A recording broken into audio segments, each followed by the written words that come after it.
اهلا بيكم في حلقة جديدة من حكايات مولى. طبعا كلنا شفنا الفيديو المنتشر على السوشيال ميديا الخاص بالزوجة اللي ضربت حماتها وسحلتها في الارض.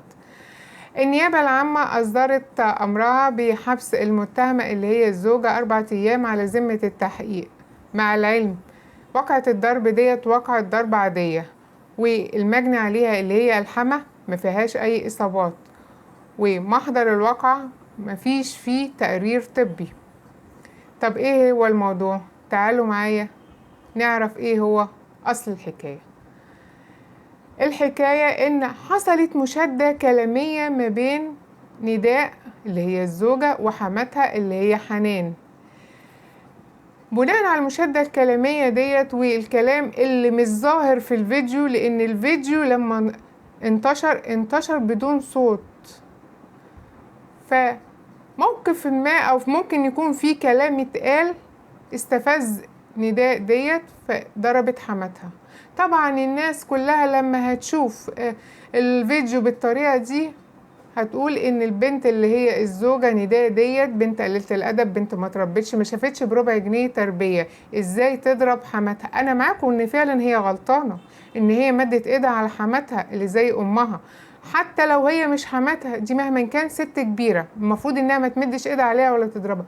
لكن حصل نوع من الاستفزاز من حنان اللي هي الحما لمرات ابنها. يا جماعة لكل فعل رد فعل، والواقعة اللي حصلت واقعة الضرب ديت أكيد حصلت بسبب تراكمات من الذل والبهدلة والإساءة والإهانة من الحما لمرات ابنها.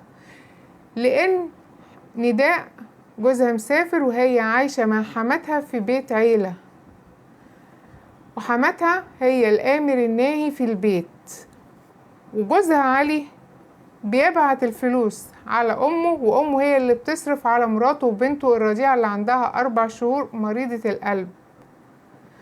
كمان حماتها بخيلة عليها في الصرف. وكانت المشادة أو الواقع اللي هم السبب في الضرب ديت أمها صرحت اللي هي والدة نداء إن بسبب فلوس موسم عاشورة إن نداء خدتها وما ادتهاش لحماتها، ده السبب الأساسي. نيجي بقى لتحليل الفيديو الواقع. ظهر في فيديو الواقع نداء قاعدة ومامتها وبنتها على درج السلم وحماتها بتكنس التراب عليهم. في مشادة كلامية حصلت ما بينهم لكن مش واضحة في الفيديو، لأن الفيديو متصور أو متشير من غير صوت. ممكن يكون كان فيه صوت بس لغوا الصوت.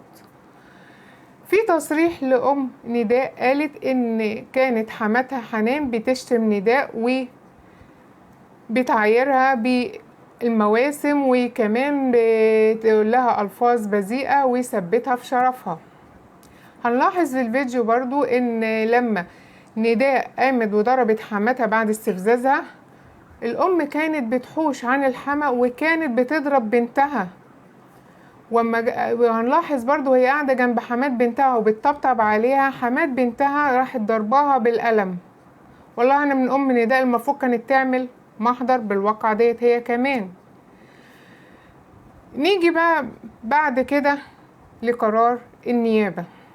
قرار النيابة بحبس المتهم 4 أيام على ذمة التحقيق. طب أنا مش شايفة أي مبرر من مبررات الحبس الاحتياطي. أولا المتهمة ليها موطن معلوم. ثانيا المتهمة ست عندها طفلة رضيعة ومحتاجة رعاية صحية ومحتاجة إن أمها تراعيها ترضعها.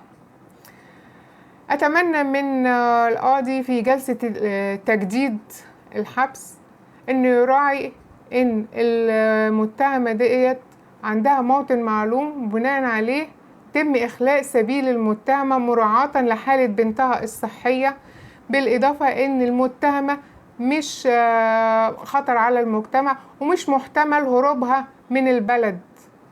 دي واقعة ضرب بسيطة يا جماعة.